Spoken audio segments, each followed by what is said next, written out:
Olá, seja muito bem-vindo, muito bem-vinda no canal Edmara Martins. Eu vou pedir para você deixar aquele like abençoado e estamos lendo a Bíblia, estamos em 2 Reis 3. Eliseu orienta a vitória sobre Moabe. Jorão, filho de Acabe, ele começou a reinar sobre Israel em Samaria no 18º ano de Josafá, rei de Judá, e reinou 12 anos. Ele fez o que era mal diante do Senhor, mas não como seu pai, nem como sua mãe, pois ele tirou a coluna de Baal que seu pai havia feito. Mas seguiu os pecados de Jeroboão, filho de Nebate, com que este havia feito Israel pecar e não se afastou deles. Messa, rei dos Moabitas, era criador de ovelhas e pagava 100.000 cordeiros e a lã de 100.000 carneiros como tributo ao rei de Israel. Mas o rei dos Moabitas, ele se rebelou contra o rei de Israel quando Acabe morreu. E por isso Jorão saiu de Samaria e arregimentou todo Israel nesse mesmo tempo. E ele mandou dizer a Josafá, rei de Judá: o rei dos Moabitas rebelou-se contra mim. Tu irás comigo à guerra contra os Moabitas? E ele respondeu: sim, eu irei. Eu estarei contigo e o meu povo como o teu povo e os meus cavalos como os teus cavalos. E ainda perguntou: e por qual caminho subiremos? E Jorão respondeu: pelo caminho do deserto de Edom. Então o rei de Israel, o rei de Judá e o rei de Edom partiram e vagaram 7 dias e não encontraram água para o exército e nem para o gado que levavam. Então o rei de Israel disse: o Senhor chamou estes 3 reis para entregá-los nas mãos dos moabitas. Mas Josafá perguntou: não há aqui algum profeta do Senhor por meio de quem possamos consultar o Senhor? Então um dos oficiais do rei de Israel respondeu: Eliseu, filho de Safate, está aqui. Ele auxiliava Elias. E Josafá disse: ele tem a palavra do Senhor. Então o rei de Israel, Josafá e o rei de Edom desceram ao encontro dele. E Eliseu disse ao rei de Israel: que tenho eu contigo? Vai falar com os profetas de teu pai e com os profetas de tua mãe. Mas o rei de Israel lhe disse: não, pois o Senhor chamou estes 3 reis para entregá-los nas mãos dos moabitas. E Eliseu respondeu: tão certo como vive o Senhor dos exércitos, em cuja presença estou, se eu não respeitasse a presença de Josafá, rei de Judá, não te daria atenção, nem te atenderia. Porém agora trazei-me um arpista. Enquanto o arpista tocava, o poder do Senhor veio sobre Eliseu. E ele disse: assim diz o Senhor: fazei muitos poços neste vale, porque assim diz o Senhor: não vereis vento, nem vereis chuva, mas este vale se encherá de água, e vós, vossos servos e vossos animais beberão. Mas isso é pouco para o Senhor. Ele também entregará os moabitas nas vossas mãos. Destruirei todas as cidades fortificadas e as cidades principais. Cortareis todas as boas árvores, taparei todas as fontes de águas e cobrireis de pedra todos os bons caminhos. E de manhã, na hora do sacrifício, as águas desciam da direção de Edom e a terra se encheu de água. Então, quando todos os moabitas ouviram que os reis haviam subido para lutar contra eles, eles convocaram todos os que tinham idade para manusear armas, do mais jovem ao mais velho, e tomaram posição nas fronteiras. Os moabitas se levantaram bem cedo quando o sol se refletia sobre as águas, e eles viram à sua frente as águas vermelhas como sangue. E disseram: isso é sangue. E certamente os reis lutaram entre si e mataram um ao outro. Agora, moabitas, vamos saqueá-los. Mas quando chegarão ao acampamento de Israel, os israelitas se levantaram e atacaram os moabitas que fugiram deles. E eles ainda entraram no território e mataram ali os moabitas. Eles arrasaram as cidades, cada um deles lançou pedras entre todos os bons campos, entulhando-as, taparam todas as fontes de água e cortaram todas as boas árvores. Deixaram somente Kir Haresete com os muros, mas os atiradores de fundo a cercaram e a atacaram. Então, quando o rei dos Moabitas viu que seria vencido, ele levou consigo 700 homens que lutavam com espada para atacarem o rei de Edom, mas eles não conseguiram. Então, pegou seu filho primogênito, que reinaria em seu lugar, e o ofereceu em sacrifício sobre o muro. Isso causou grande revolta contra Israel, por isso eles se retiraram e voltaram para a sua terra. Segundo Reis 4, o milagre do azeite da viúva.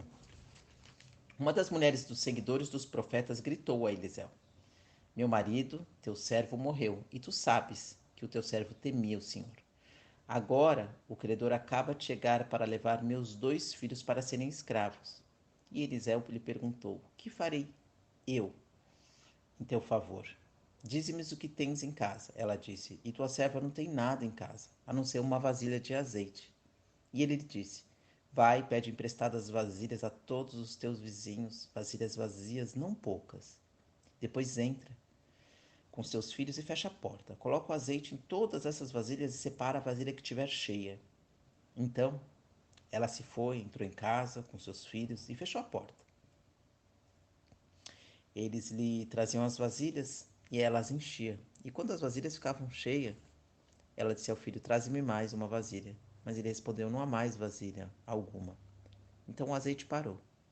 Então ela foi contar ao homem de Deus. E ele lhe disse: Vai, vende o azeite e paga a sua dívida. E tu e teus filhos vivereis do que sobrar. A ressurreição do filho de Sunamita. Um dia, Eliseu foi a Sunem, onde havia uma mulher rica, que insistiu para que ele comesse em sua casa todas as vezes que ele passava por ali.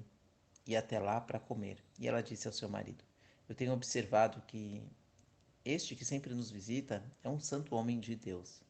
Construamos um pequeno quarto no alto e coloquemos ali uma cama, uma mesa, uma cadeira e uma lâmpada. Assim ele poderá se hospedar ali quando vier nos visitar. E certo dia ele chegou ali, hospedou-se naquele quarto e foi descansar. Então disse a seu servo Geazi: Chama a Sunamita. Ele a chamou e ela foi até ele. E Eliseu chamou Geazi, dizer: Tu tens feito muito por nós. O que poderíamos fazer por ti?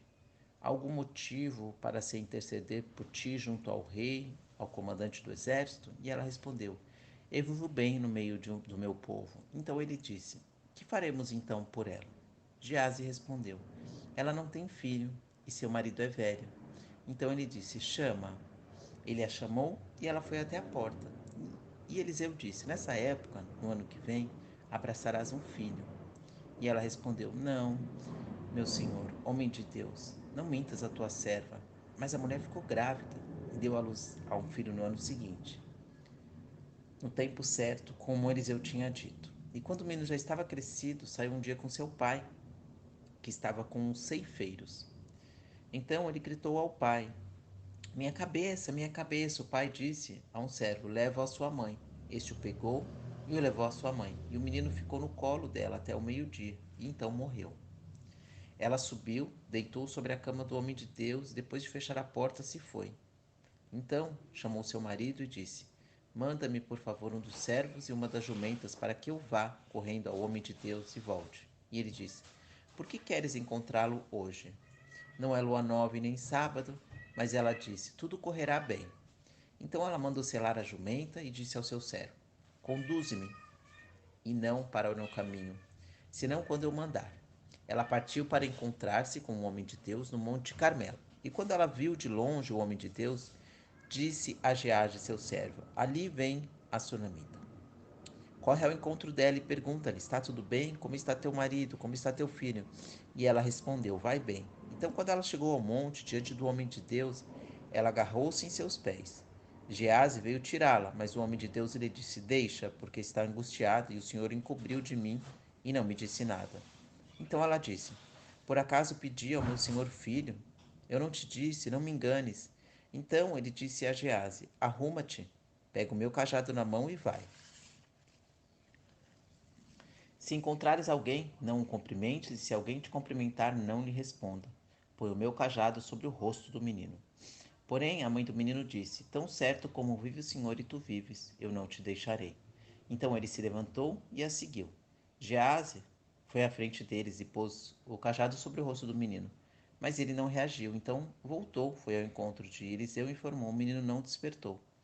Quando Eliseu chegou a casa, o menino estava deitado morto sobre a sua cama. Então ele entrou, fechou a porta e orou ao Senhor. Em seguida, subiu na cama e deitou-se sobre o menino, pondo a boca sobre a boca do menino, os olhos sobre os seus olhos e as mãos sobre as suas mãos, e ficou encurvado sobre ele até que o corpo do menino aqueceu. Depois desceu, andou pela casa de um lado para o outro, voltou a subir e se encurvou sobre ele. Então o menino espirrou 7 vezes e abriu os olhos. Eliseu chamou Gease e lhe disse: Chama essa sunamita. E ele a chamou. Quando ela veio, ele disse: Toma o teu filho.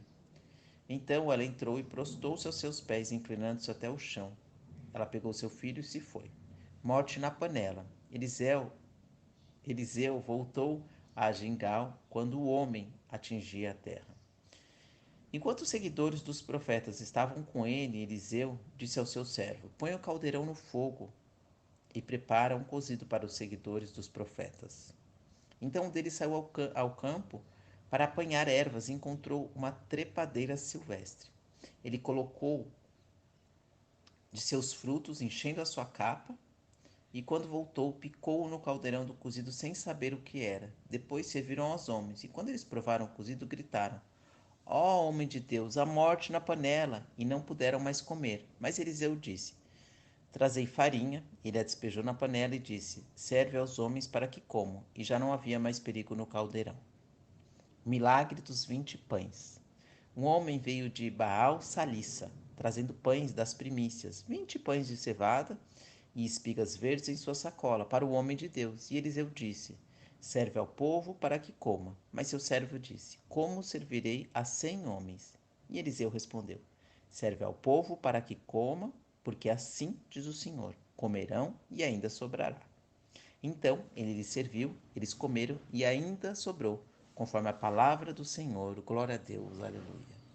Que Deus abençoe aí o seu dia, sua noite, sua família, seu coração. Que Deus abençoe a sua nação. Que Deus abençoe, né, a nossa família. Que Deus abençoe a nossa nação e a nossa família. Feche seus olhos. O Senhor te abençoe e te guarde. O Senhor faça resplandecer o seu rosto sobre ti e tenha misericórdia de ti. Que o Senhor sobre ti levante o seu rosto e te dê a paz. Amém.